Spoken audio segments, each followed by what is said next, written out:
Hello, good morning, dear students. Today we'll be start ancient history, chapter number 4.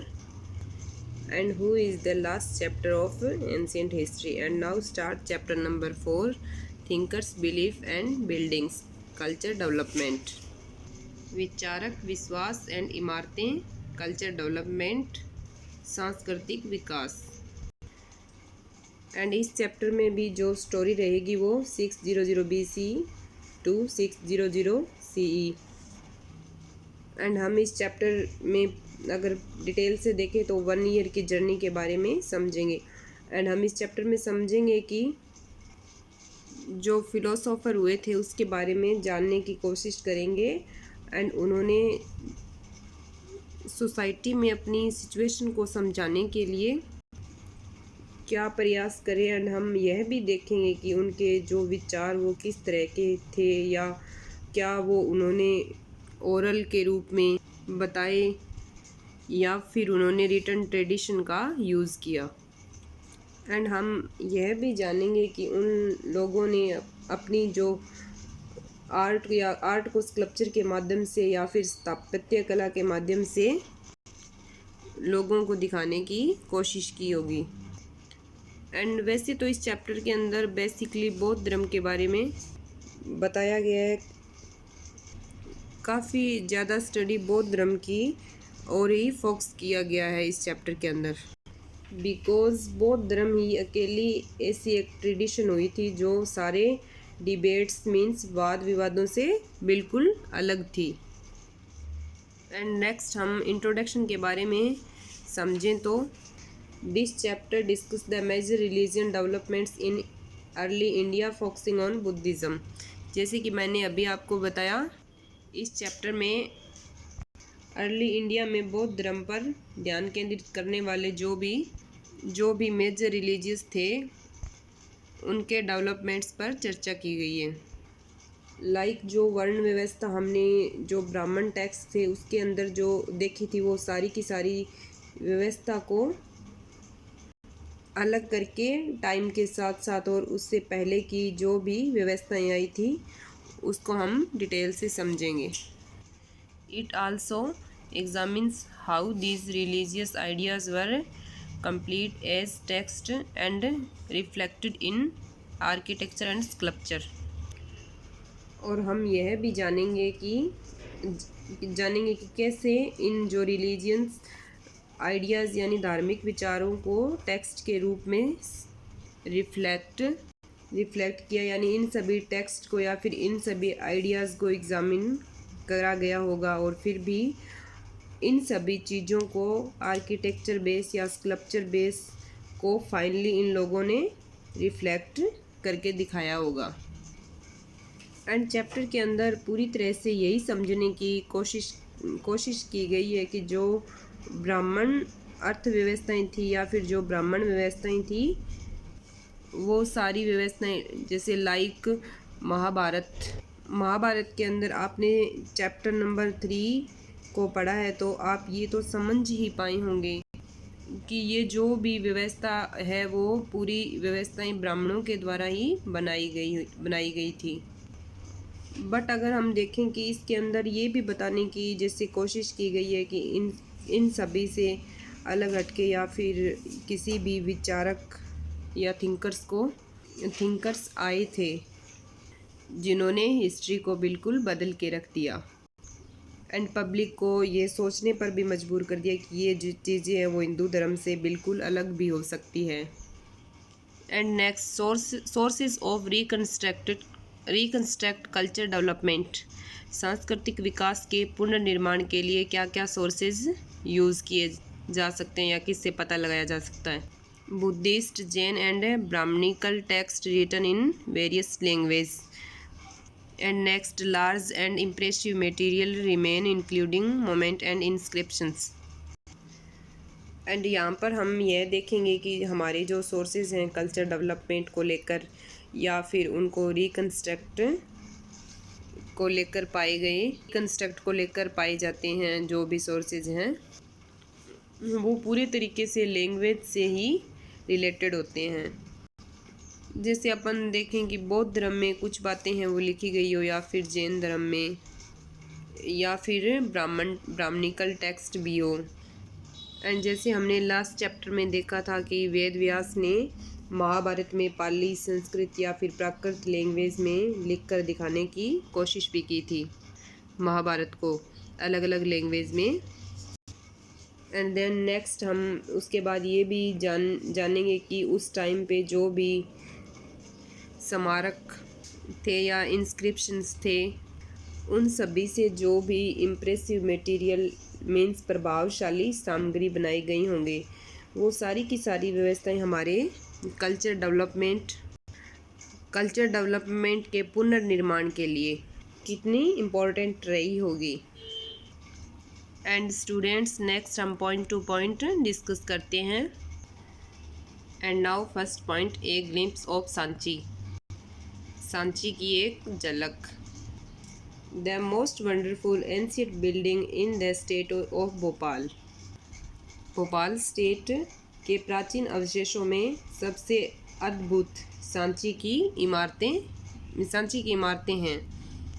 19th century Europeans were very impressed in the stupa at Sanchi. 19वीं सदी के यूरोपियों में सांची के स्तूप को लेकर काफ़ी दिलचस्पी थी, जो यूरोपियंस थे उनको सांची के स्तूप में। बिकॉज जो सांची का स्तूप था वो सबसे अच्छी कंडीशन में था, इसी वजह से यूरोपियंस और फ्रांसीस भी थे जिन्होंने सांची के स्तूप में इंटरेस्ट दिखाया था। बिकॉज फ्रांसीसियों ने भी सबसे अच्छी हालत में बचे सांची का जो ईस्टर्न गेट अवे, पूर्वी तोरण द्वार को फ्रांस के संग्रहालय में रखने के लिए शाहजहां बेगम से फ्रांस ले जाने की परमिशन भी मांगी थी। एंड कहा जाता है कि कुछ टाइम के लिए जो अंग्रेज़ थे उन्होंने भी इसके लिए ट्राई किया था, but fortunately both the French and the English were satisfied with carefully prepared plaster cast. French and अंग्रेज़ थे वो एक जो सावधानी से प्लास्टर की कास्ट को बनाया गया था उसी से वो सेटिस्फाई हो गए थे, और इसी वजह से जो सांची की ओरिजिनल कृति है वो भोपाल राज्य में ही अपनी जगह पर ही रही थी। The rulers of Bhopal Shahjahan Begum and her successor Sultan Jahan Begum provided money for the preservation of the ancient site. Bhopal के रूलर्स शाहजहां बेगम और उनके उत्तराधिकारी सुल्तान जहां बेगम ने इस एंशिएंट स्थल के रखरखाव के लिए मनी का भी अनुदान दिया था। शाहजहां बेगम के साथ साथ उनके जो भी उत्तराधिकार हुए थे सुल्तान जहां बेगम, उन्होंने भी मनी को दान में दिया था, अनुदान दिया था। And next, one of the most important Buddhist centers, the discovery of Sanchi has vastly transformed out understanding of early Buddhism. Sanchi का जो स्तूप है वो बौद्ध धर्म का एक महत्वपूर्ण सेंटर माना जाता है, और इस बौद्ध धर्म के इस महत्वपूर्ण सेंटर की खोज से जो अर्लीस्ट बौद्ध धर्म के बारे में हमारी समझ में महत्वपूर्ण बदलाव आए हैं। एंड टुडे इज स्टैंड, आज यह जगह भारतीय पुरातात्विक सर्वेक्षण the archaeological survey of India के सफल मरम्मत और संरक्षण का जीता जागता एक एग्जाम्पल माना जाता है। एंड नाउ सी सांची का स्तूप। ये है सांची का स्तूप जो आज भी टॉप ऑफ ए हिल, एक पहाड़ी के ऊपर बना हुआ है। The Great Stoop at Sanchi if you travel from Delhi to Bhopal by train।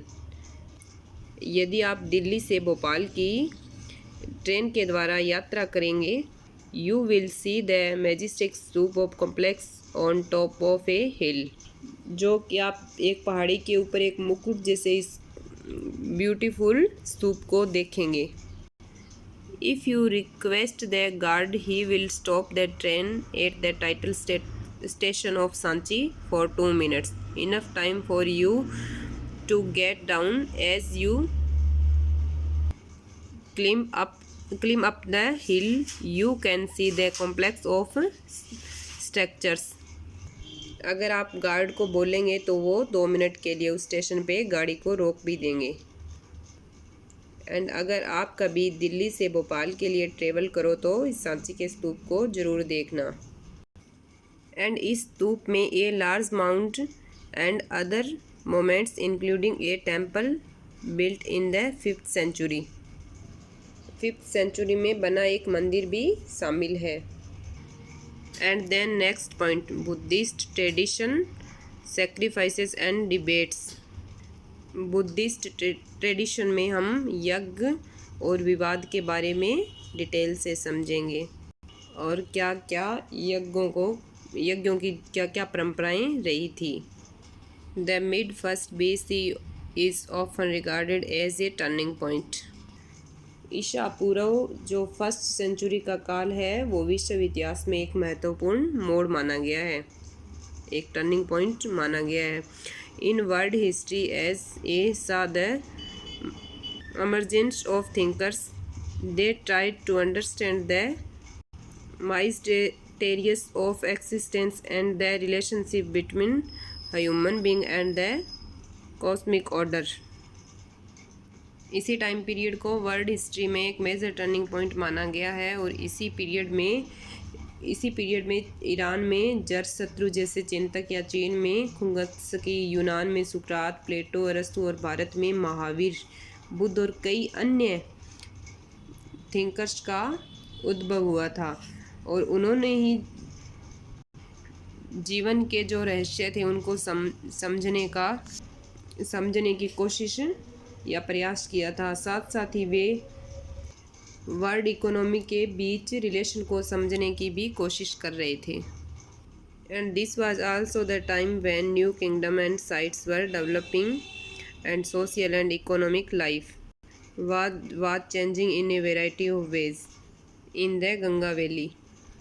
This was also the time, यह वही समय था जब गंगा वैली में new kingdom and cities develop हो रहे थे और सोशल एंड इकोनॉमिक जीवन के कई तरह के बदलाव भी आ रहे थे।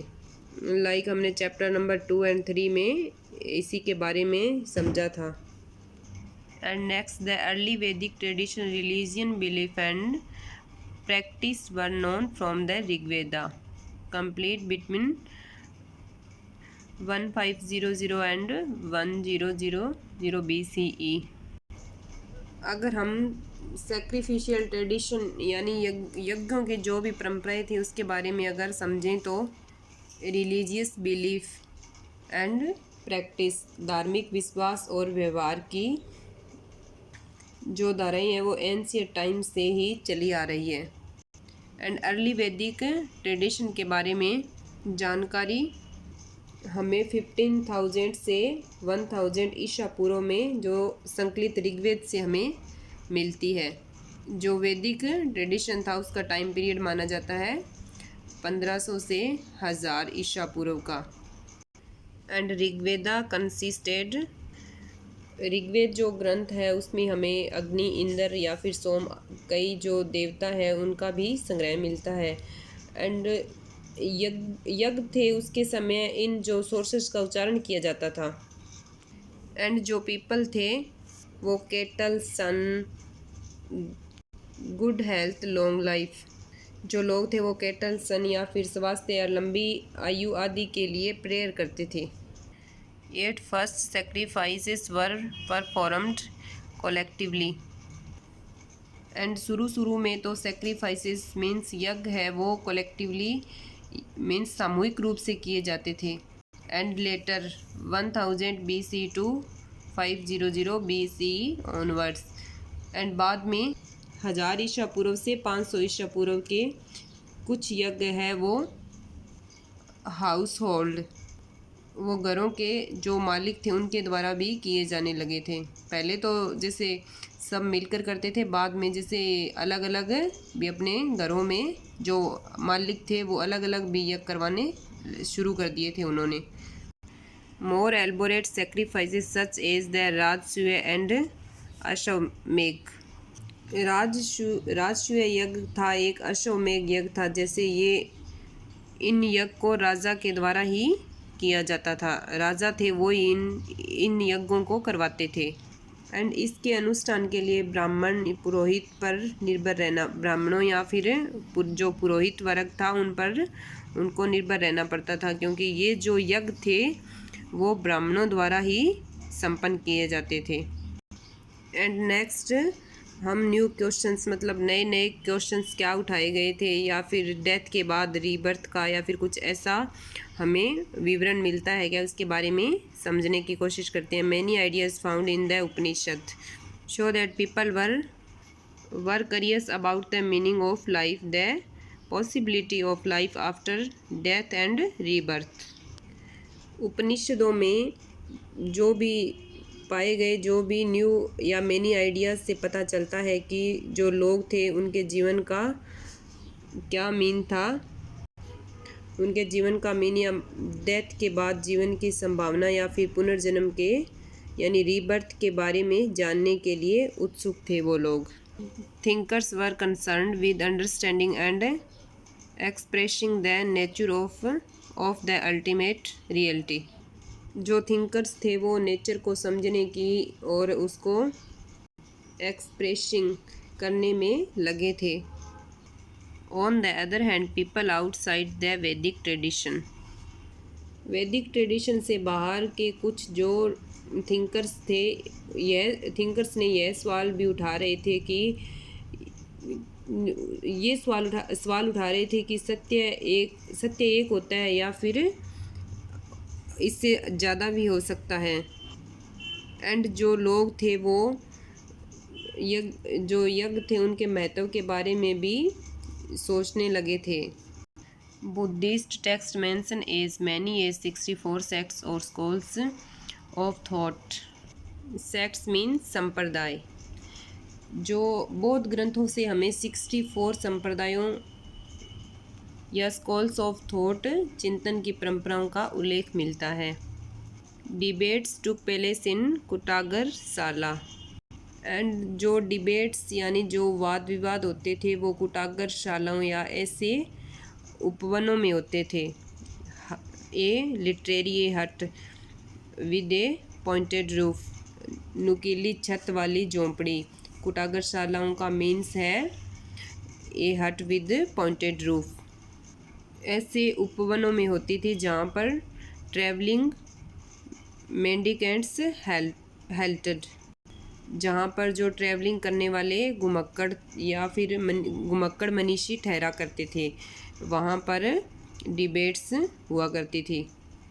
Mahavira and Buddha questioned the authority of the Veda. इनमें महावीर और बुद्ध थे वो भी शामिल थे, और वेदों का जो अथॉरिटी थी उन पर इन्होंने भी महावीर और बुद्ध थे, ये भी क्वेश्चन उठाते थे। एंड उन्होंने यह भी माना है कि जो लाइफ के दुखों से मुक्ति का प्रयास हर व्यक्ति खुद ही कर सकता है।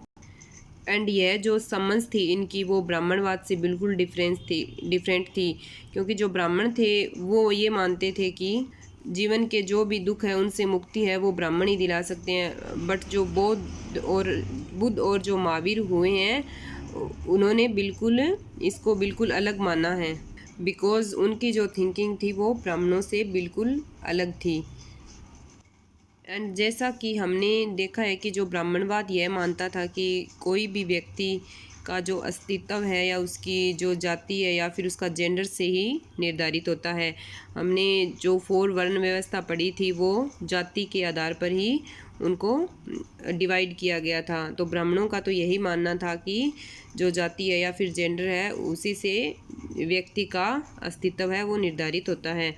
बट जो बुद्ध और महावीर थे वो बिल्कुल इसके बिल्कुल अपोजिट थे। वो ये मानते थे कि व्यक्ति जाति या फिर जेंडर से उसका कोई लिंक नहीं है, व्यक्ति अपने दुखों का निवारण है वो स्वयं ही कर सकता है। एंड स्टूडेंट्स आज के लिए इतना ही, and continue the next video. अगर आपको सेशन पसंद आए तो लाइक एंड चैनल को सब्सक्राइब करें। Thank you.